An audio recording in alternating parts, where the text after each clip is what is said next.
Hello, welcome to our e-learning Friday cultural event for the Title VI Indian Education Department at Rapid City Area Schools. My name is Whitney Pierce, and I am the Director of Diversity, Equity, and Federal Programs. And our Title VI Indian Education Office is part of our department. And so I have been fortunate enough to be able to read and share with you a really amazing Christmas story right in time before we go on holiday break. And at the same time, as you'll note on our Facebook page, we also have a holiday craft activity. We did have some families who signed up for the holiday craft activity kits, and those were provided to them yesterday. And then in addition, we have a really beautiful star quilt coloring activity that we've put up on our Facebook page. And that would be for anybody to be able to do. And it is guided with some different questions and information to help our young artists be able to create a star quilt pattern for a special person in their lives, and that they can even use it to honor and gift that person this holiday season. So please check that out. And so without further ado, I'm going to share with you Coyote Christmas, a Lakota Story by S.D. Nelson. S.D. Nelson is an indigenous author from the Rosebud tribe, and he has many different books out, and he not only writes them, but he also illustrates them, which this artwork is some of the most beautiful artwork I've seen in a long time. So thank you for letting me be able to share this with you.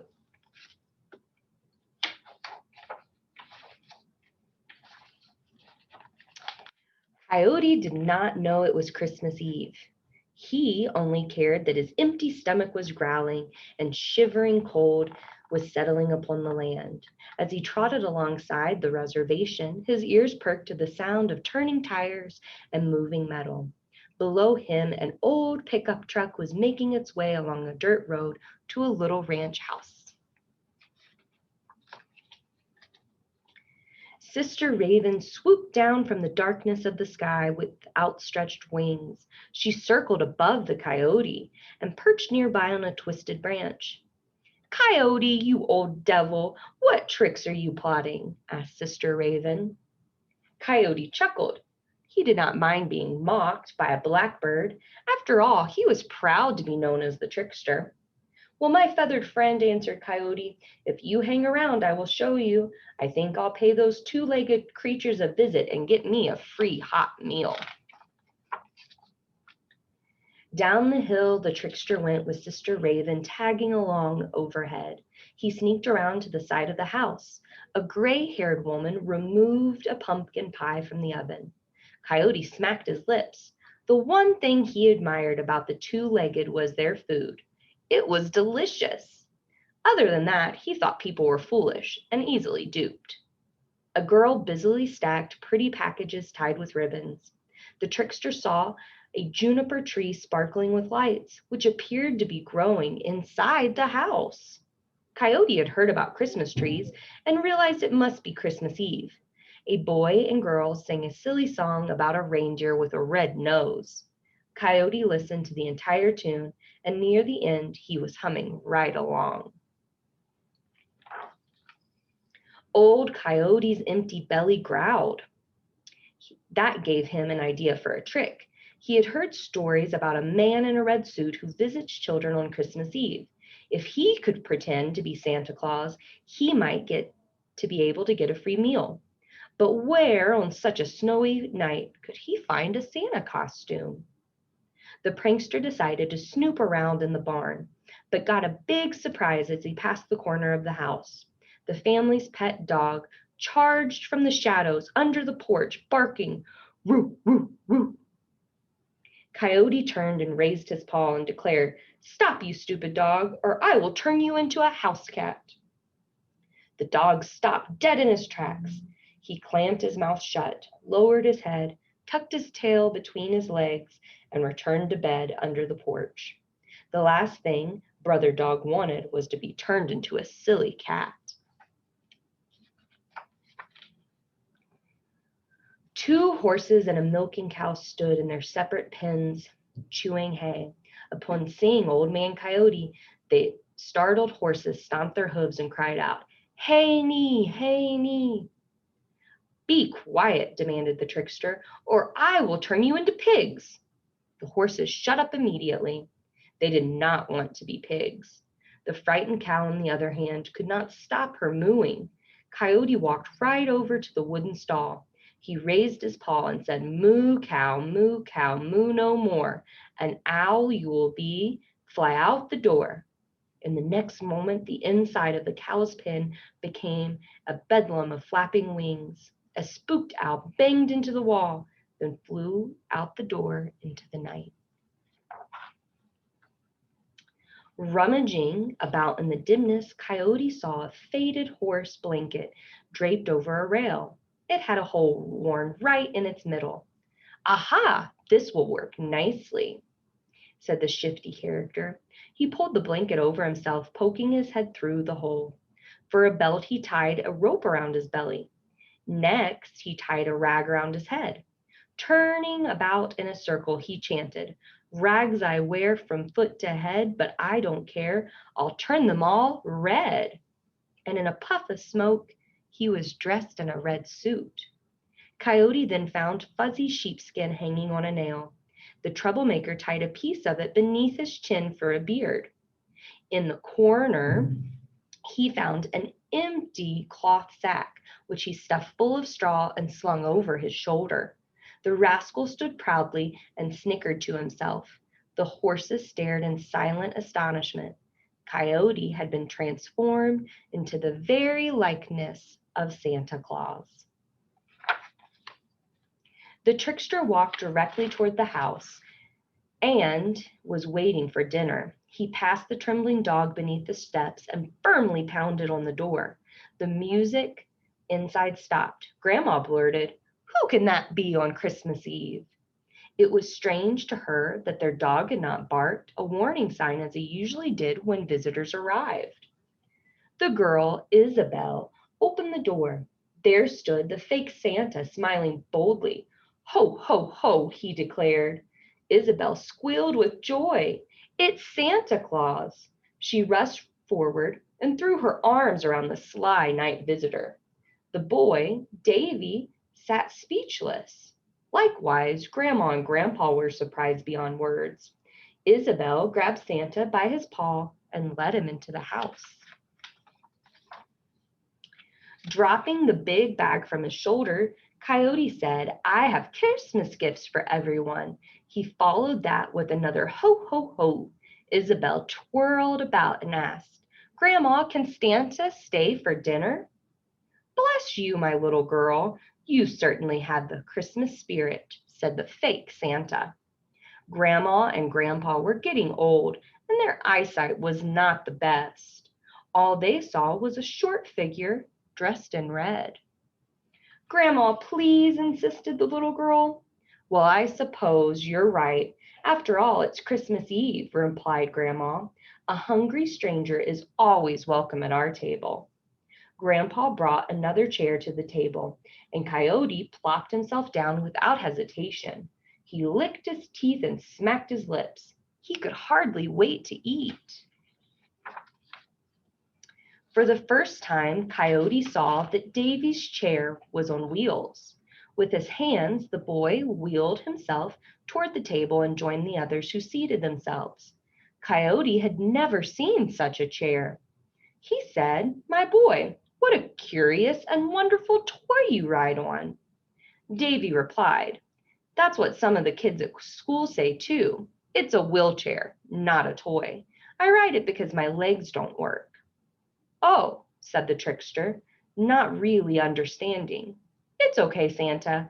I guess it's all right," said the boy in his shy voice. Coyote was always hungry. He quickly was losing interest in this talk about chairs with wheels. He reached across the table for a bowl of meatballs. When he heard Grandpa's words, "We ask for a blessing on this holy night," Coyote quickly released the bowl. He bowed his head and put his paws together and pretended to pray along with the humans. Grandpa continued, Thank you for our health and our happiness, and Merry Christmas to all." The prankster had never eaten spaghetti with meatballs before. It was Grandpa's favorite dish, so Grandpa had prepared it especially for Christmas. At first, Coyote had trouble slurping up the long, wiggly noodles. The old coot ate and ate until he had to loosen the rope around his swelling belly. When Grandma offered a wedge of pumpkin pie, he actually hesitated. But after dessert, he could eat no more. Sister Raven peered in through the window at the strange goings on. She had to marvel at Coyote's clever trickery. But maybe, just maybe, she could outdo the trickster with a trick of her own. Davy wheeled his chair away from the table and toward the Christmas tree. "Santa," he asked, "can you stay long enough to open Christmas gifts with us?" "Well, my boy," said Coyote, thinking about the bag full of worthless straw that he was about to leave as a gift, "I really should be going. I have other visits to make on this special night."